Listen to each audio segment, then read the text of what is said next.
finishes off in style. A magnificent strike into the crowd. Last வீடியோலயே நான் சொல்லியிருந்தேன், இந்த செஷன் இந்தியா விக்கெட் இல்லாம போனா இந்தியாவுக்கு அது மிகப்பெரிய ஒரு அப்பர் ஹேண்டுன்னு சொல்லி. அதுக்கேற்ற மாதிரி தான் வந்து பாத்தீங்கன்னா இந்த செஷன்ல India wicketless 92 runs in 27 overs, 100% session goes to India.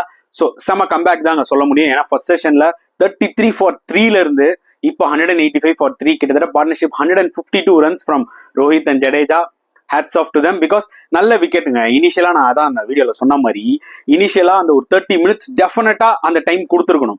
கொஞ்சம் பொறுமையா இருந்திருக்கலாம் சில பிளேயர்ஸ். இருந்தாலும் சில பால் நல்லா போலர்ஸ் போட்டு விக்கெட் எடுத்தாங்கன்னு வச்சுக்கோங்களேன், கிரெடிட் வந்து போலர்ஸ்க்கு கொடுக்கணும். பட் அந்த சர்வைவல் மூமெண்ட் தான். ஏன்னா நான் ஒரு சின்ன ஒரு எக்ஸாம்பிள் சொல்றேன். இந்த செஷன்ல ஸ்டார்ட் என்னோட லாஸ்ட்ல என்ன சொன்ன, ஸ்டார்ட் ஆனோடனே இனிஷியலா அந்த 3-4 overs மார்க்வுட் அண்ட் ஆண்டர்சன் மாத்தி போடும் போது அந்த செஷனை பார்த்து விளையாடிட்டா, அந்த ஸ்பெல்ல பார்த்து விளையாடிட்டாலே இந்தியா சர்வைவ் ஆயிடுவாங்க அப்படின்றதான் என்னோட ஒரு பாயிண்ட் ஆஃப் வியூ. எல்லாருக்குமே தெரியும், ஏன்னா அவங்க தான் த்ரெட்டு, அந்த ரிவர்ஸ் ஸ்விங் ஃபேக்டரும் இருக்கு. ஸோ அதை வந்து பாத்தீங்கன்னா ஜடேஜா எப்படியோ கவுண்டர் பண்ணிட்டாரு. ரோஹித் சர்மா வந்து பாத்தீங்கன்னா பேஷன்ஸ் காமிச்சாரு. அதாவது இந்த செஷன் ஸ்டார்ட் ஆனோடனே விக்கெட்டை மட்டும் விட்டுறக்கூடாதுன்ற மாதிரி. ஒரு பக்கம் ஜடேஜா இந்த சென்ஸ் கவுண்டர் பண்ணாலும் சேம் டைம் ரன்ஸ் கொஞ்சம் குயிக்கா அடிச்சாரு. ஒரு பக்கம் ரோஹித் வந்து ஸ்டெடியா இருந்தாரு அண்ட் ஜடேஜா வந்து டக்கு ரன்ஸ் கொஞ்சம் புஷ் பண்ணிட்டு இருந்தாரு ஆஃப்டர் லஞ்ச். ஸோ டெஃபினட்டா ரெண்டு பேருக்குமே வந்து ஹியூஜ் அப்ரிசியேஷன். ஏன்னா ஒரு டிபிக்கல் டெஸ்ட் மேட்ச் பார்ட்னர்ஷிப் பார்த்த மாதிரி இருந்தது ஆஃப்டர் அ லாங் டைம். ஏன்னா இந்த டெஸ்ட் சீரீஸ்ல பாத்தீங்கன்னா இவ்வளவு நேரம் விக்கெட்டே போகாம இருந்ததே கிடையாது. கிட்டத்தட்ட 2 hours விக்கெட் போகாம இருந்ததே கிடையாது இந்த லாஸ்ட் 2 டெஸ்ட் மேட்சஸ்ல. பட் இந்த டெஸ்ட் மேட்ச்ல பாத்தீங்கன்னா ஒரு செஷன் விக்கெட்டே இல்லாம விளையாடி இருக்காங்க.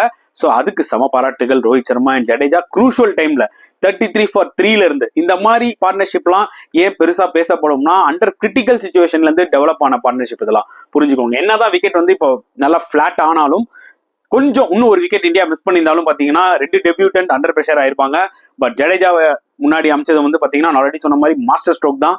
ஸோ அதை ஜடேஜா டக்குன்னு யூஸ் பண்ணிட்டாரு. அவரோட ஹோம் கிரவுண்ட் வேற, நல்ல ஒரு பொசிஷன்ல இருக்காங்க India actually. So third session ரொம்ப க்ரூஷியல். இதே மாதிரியே கொஞ்சம் டாமினன்ஸ் தேர்ட் செஷனும் காமிச்சாங்கன்னா கண்டிப்பா அந்த டே 1 இந்தியாவுக்கு தான் சேரும். ஸோ பொறுத்து வந்து பார்க்கலாம். முதல்ல இங்கிலாந்து வந்து ஏதாவது ஃபைட் பேக் கொடுப்பாங்களான்னு சொல்லிட்டு. பட் ஸ்டோக்ஸ் கேப்டன்ஷிப் பொறுத்த வரைக்கும் பாத்தீங்கன்னா எனக்கு பிடிச்சிருந்ததுங்க. ஆஸ் யூசுவலா ஒரு ஃபீல்ட் செட்டப் மாத்திக்கிட்டே இருந்தாரு. அதே மாதிரி பவுலர்ஸும் கான்ஸ்டன்டா மாத்திக்கிட்டு இருந்தாரு. எனக்கு என்ன ஒரு ஃபீல்னா, ரெஹான் அஹ்மதை மட்டும் ஏன் அவர் கொஞ்சம் லேட்டா எடுத்துட்டு வராரு. மேபி அவரை வந்து இந்த சென்ஸ் லஞ்ச் முடிஞ்சோடனே ஒரு 1 hour ஒரு half an hourல ரெஹான் அஹ்மதை கொண்டு வந்திருக்கலாமோன்றதான் என்னோட ஒரு ஃபீல். பட் எப்ப பார்த்தாலுமே ரெஹான் அஹ்மதை ஒரு லீஸ்ட் ஆப்ஷனா தான் யூஸ் பண்றாரு பென் ஸ்டோக்ஸ். எனக்கு பொறுத்த வரைக்கும் பாத்தீங்கன்னா ரெஹான் வந்து லைக் லூஸ் பால்ஸ் போடுற மாதிரி தெரியும். பட் ஆனா அவர் ஒரு விக்கெட் டேக்கர். அவருக்கும் எப்படி ஹார்ட்லிக்கு ஒரு லாங் ஸ்பெல் கொடுத்தாரோ அந்த மாதிரி ரெஹானுக்கும் கொடுக்கணும்ன்றதான் என்னோட ஒரு பாயிண்ட் ஆஃப் வியூ. கொடுத்தா டெஃபினட்டா விக்கெட் எடுப்பாரு. ஏன்னா லெக் ஸ்பின்னர்ஸே என்னைக்குமே வந்து பாத்தீங்கன்னா அந்த விக்கெட் டேக்கிங் எபிலிட்டி வச்சிருப்பாங்க. வேற ஹார்ட்லியும் வந்து பாத்தீங்கன்னா ரொம்ப டைட்டா போட்டாரு. அப்பப்போ ஒரு ஷார்ட் பால் போட்டுறாரு. பட் ஸ்டில் அவரோட அக்யூரசி வந்து பாத்தீங்கன்னா செம ஷார்ப்பா இருந்தது. அதுக்கு ஒரு ஷாட் தான் ஆக்சுவலா ஏறி அடிச்சார் ரோஹித் சர்மா. பட் கம்ப்ளீட்டா ரெஸ்பெக்ட் கொடுத்தாரு ஹார்ட்லியோட அந்த ஒரு அக்யூரேசிக்கு. அண்ட் நிஜமா ரொம்ப மெச்சூர்ட் இன்னிங்ஸ், கேப்டன் இன்னிங்ஸ். நான் ஏற்கனவே சொன்ன மாதிரி கேப்டன் இன்னிங்ஸ் அவர் விளையாடியே ஆகணும். டீமுக்காகவும் சரி, பர்சனல் பாயிண்ட் ஆஃப் வியூக்கும் சரி, சச் இம்பார்ட்டன்ட் நாக் இது. ஸோ 152 அன்பீட்டனா செமையா போயிட்டு இருக்கு. தேர்ட் செஷன் உள்ள வரும்போது பாத்தீங்கன்னா கொஞ்சம் இங்கிலாந்து அண்டர் பிரஷரா இருப்பாங்க.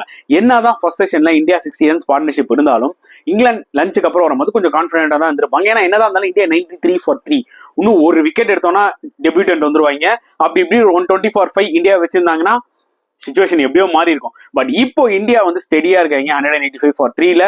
இப்போ தேர்ட் செஷன் அப்போ வந்து பாத்தீங்கன்னா முடிஞ்சதுக்கு அப்புறம் உள்ள வரும்போது இந்தியா தான் கான்பிடென்டா இருப்பாங்க, தவிர இங்கிலாந்து கொஞ்சம் வருத்தமாவே தான் இருப்பாங்க. But still Anderson and would again அவங்க தான் வந்து த்ரெட்டா வந்து அமைவாங்க.